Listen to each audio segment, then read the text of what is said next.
Welcome back po sa akin channel mga busing. Ngayon po ay magpapalit po tayo ng pulley ng aking Shimano Alivio Rear Derailleur. Ito po ay manipis na po ang kanyang mga ngipin. Kitang kita nyo po sa video mga boss. Yan, matulis na po siya mga boss. Kailangan po na palitan kasi hindi na po fit gamitin. Kasi kumakabuse na po siya mga boss. So let's begin. So ito po yung ikakabit natin mga boss, bagong Shimano pulley. Ito po ay guide pulley at saka tension pulley. So magkaiba po yan mga boss, magkaiba rin yung grano ng kanilang mga ngipin. So sa pagkabit po nito mga boss, kailangan mo talaga kung saan ilalagay yung guide pulley at saka yung tension pulley. So every pulley po kasi mga boss, may nakalagay po siya na pangalan na guide pulley at saka tension pulley. So dapat po hindi po sila magkabaliktad para maiwasan po yung masira yung pulley mga boss. So magpapalit din tayo ng chain mga boss kasi po may tama na po yung luma nating kadena para po hindi po masira yung bago nating pulley mga boss.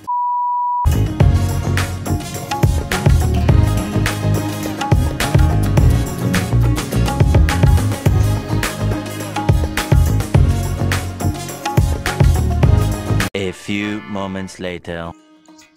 So ito na po yung natanggal nating derailleur mga boss.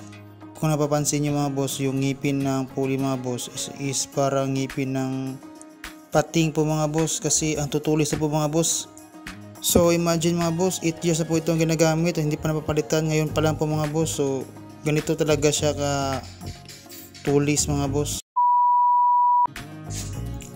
So ito mga boss, tatanggalin na po natin yung set screw ng pulley mga boss para po matanggal na po yung lumang pulley at malinisan po natin ng ayos mga boss.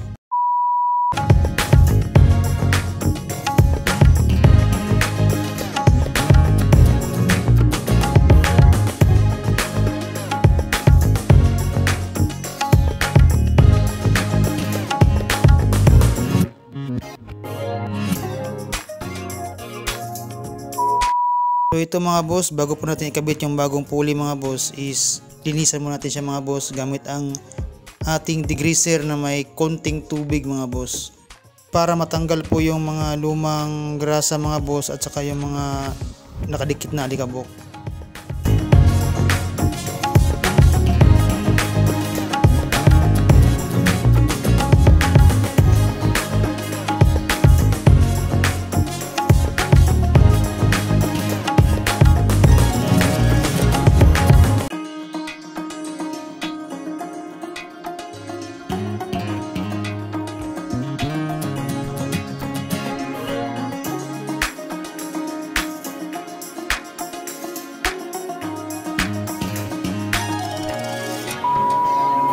So ilagay na natin yung bagong pulley mga boss dito. Ito yung tension pulley, yung sa ilalim. Ito yung guide pulley, yung sa taas. Tapos natin itong guide pulley. Ang guide pulley po mga boss is nakalagay dito po nakalagay ang guide pulley at saka yung tension pulley dito nakalagay. So yung mga boss, dapat yung tandaan nga tension pulley dito saka ang guide pulley dito. Sa Shimano kasi mga boss may mga specification sila na kung saan nakalagay yung guide at saka tension. So dito yung tension saka dito yung guide. So dapat malaman natin yung mga boss para hindi pagka magkabaliktad po sila, may tendency po na masira po yung pulley mga boss kung nailagay sa maling lugar. So napapansin nyo dito mga boss,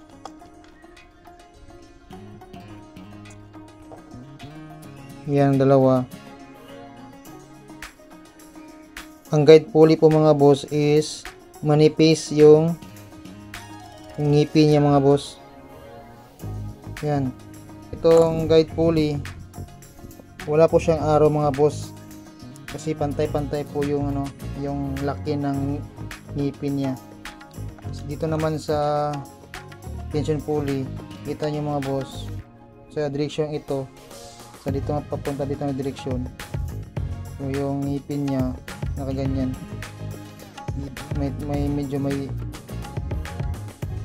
manipis dito, tapos dito makapal. So dapat sundin yung araw mga boss para hindi masira ang pulley niyo mga boss. So ikabit na natin yung yung guide pulley. Yan lang.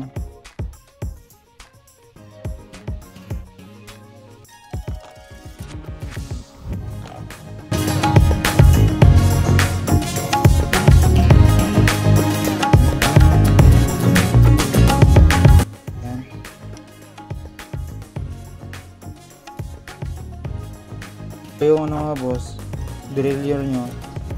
Ito yung tension pulley. Dapat pag ganun ang araw niya mga boss.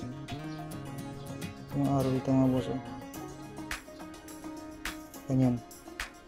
So dapat ganyan ang paglagay mga boss.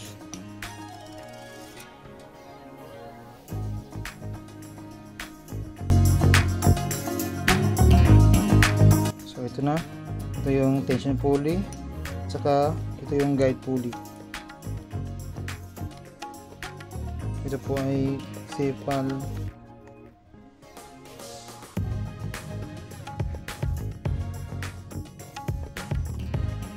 application dito mga boss.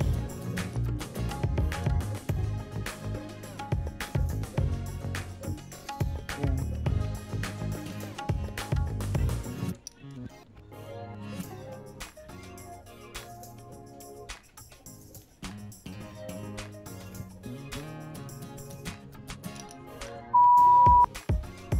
So ikabit natin yung bagong condition natin na derailleur mga boss.